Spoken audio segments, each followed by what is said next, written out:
খুব শীঘ্রই হলদিয়া বন্দরে গড়ে উঠতে চলেছে একটি ভাসমান এলএনজি টার্মিনাল।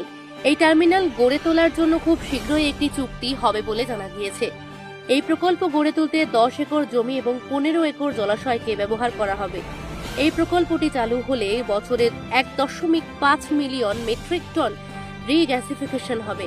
পরবর্তী ক্ষেত্রে এই উৎপাদন ক্ষমতা বাড়িয়ে 3 মিলিয়ন মেট্রিক টন পর্যন্ত পৌঁছাবে।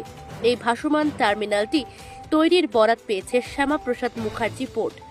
দেশের প্রধান 12টি নৌ বন্দরের মধ্যে হলদিয়াতে প্রথম চালু হতে চলেছে এই এফএসআরইউ প্রকল্প। 2027-এর মাঝামাঝি নাগাদ এই প্রকল্পের প্রথম পর্যায়ের উৎপাদন কাজ শুরু করার লক্ষ্যমাত্রা নেওয়া হয়েছে। যদিও গেইল বা গ্যাস অথরিটি অফ ইন্ডিয়ার গ্যাস পাইপলাইন কাজ 2026-এর মার্চ মাসের মধ্যে হলদিয়ায় পৌঁছে যাবে বলে অনুমান। দেশে প্রতিদিনই বাড়ছে প্রাকৃতিক গ্যাসের চাহিদা। পরিবেশকে দূষণমুক্ত রাখতে বিদ্যুৎ কেন্দ্র, কলকারখানা এমনকি বাড়িতেও প্রাকৃতিক গ্যাসের চাহিদা বাড়ছে। সেই চাহিদা সামাল দিতে এই প্রকল্পটি অত্যন্ত গুরুত্বপূর্ণ ভূমিকা নেবে বলে মনে করা হচ্ছে। হলদিয়া থেকে অনপ্রামাণিক রিপোর্ট, প্রাইম নিউজ।